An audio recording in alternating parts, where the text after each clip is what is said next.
Office के बाहर जाते हुए जब प्रिया और विशाखा पीछे मुड़कर देखती हैं, तो उनका बूढ़ा बॉस गुस्से में अपने केबिन का दरवाजा जोर से बंद कर देता है। विशाखा धीरे से बड़बड़ाई, गई भैंस पानी में।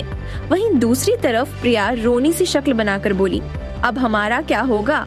तभी उनकी दुश्मन दीपिका शैतानी मुस्कान के साथ उनके पास आई और ताने मारते हुए बोली, जा जा, अगर आज तुम्हारा आखिरी दिन ना हुआ तो मेरा नाम भी दीपिका नहीं। यह सुनकर विशाखा का गुस्सा 7वें आसमान पर पहुंच गया। वह दांत पीसते हुए बोली, कुत्ते ऐसे ही भौंकते हैं, इन्हें भौंकने दो। फिर दीपिका की तरफ घूरते हुए बोली, चल प्रिया, नहीं तो ये जल जल कर सच में काली हो जाएगी। दोनों जल्दी से बॉस के ऑफिस पहुंची। जैसे ही वे अंदर गईं, बॉस ने गुस्से से कहा, मिस प्रिया और विशाखा, ये 11वीं बार है जब आप लोग देर से आई हैं। आपको अंदाजा भी है अब हम आपको यहाँ नहीं रख सकते, इसीलिए आप दोनों को नौकरी से निकाला जाता है। यह सुनते ही प्रिया और विशाखा दोनों हैरान रह गईं। लेकिन विशाखा को बहुत गुस्सा आ गया। वह गुस्से में बोली, हाँ हाँ, मर नहीं जाएंगे हम नौकरी किए बिना, और ये नौकरी आपको ही मुबारक हो। आप क्या हमें निकालेंगे? हम खुद ये नौकरी छोड़ते हैं। इतना कहकर वह प्रिया का हाथ पकड़कर ऑफिस से बाहर निकल गई। बाहर आते ही प्रिया परेशान होकर बोली, तुझे इतना सब कहने की क्या जरूरत थी? तूने देखा नहीं वो बूढ़ा कैसे बोल रहा था? विशाखा ने आंखें घुमाई और बोली, और रही बात नौकरी की, हमें इससे भी अच्छी नौकरी मिल जाएगी। प्रिया ने धीरे से कहा, अच्छा ठीक है, अब इतना गुस्सा मत कर। विशाखा तुरंत मुस्कुराई और बोली, अब आई ना तू मेरी दोस्त वाली बात पर। चल आज मोमोज खाते हैं, वैसे भी नौकरी तो गई ही है।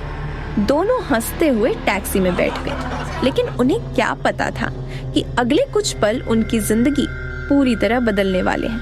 टैक्सी सड़क पर तेजी से जा रही थी कि तभी धड़ाम, एक भयानक दुर्घटना हो गई।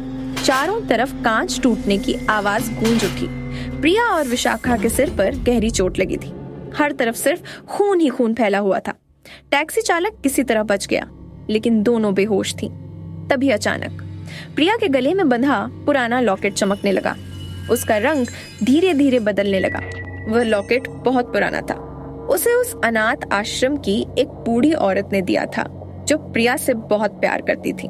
लेकिन कुछ साल पहले ज्यादा उम्र होने की वजह से उनकी मृत्यु हो गई थी।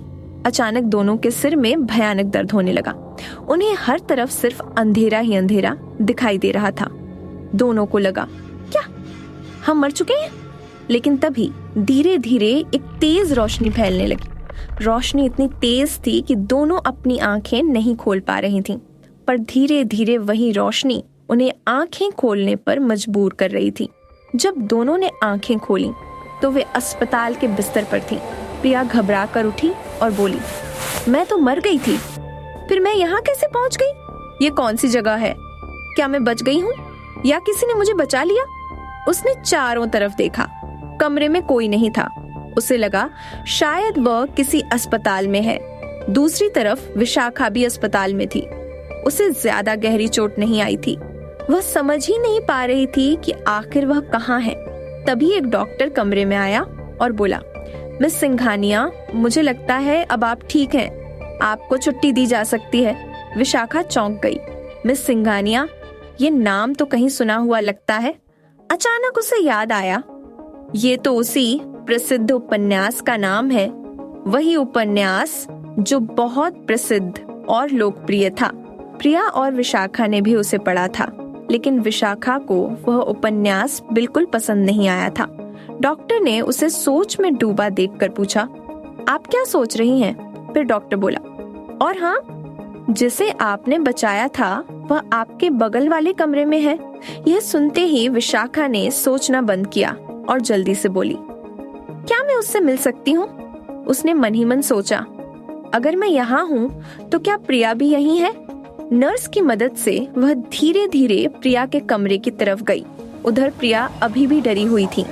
तभी कमरे का दरवाजा खुला।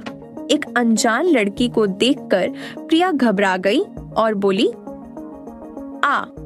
आप कौन हैं?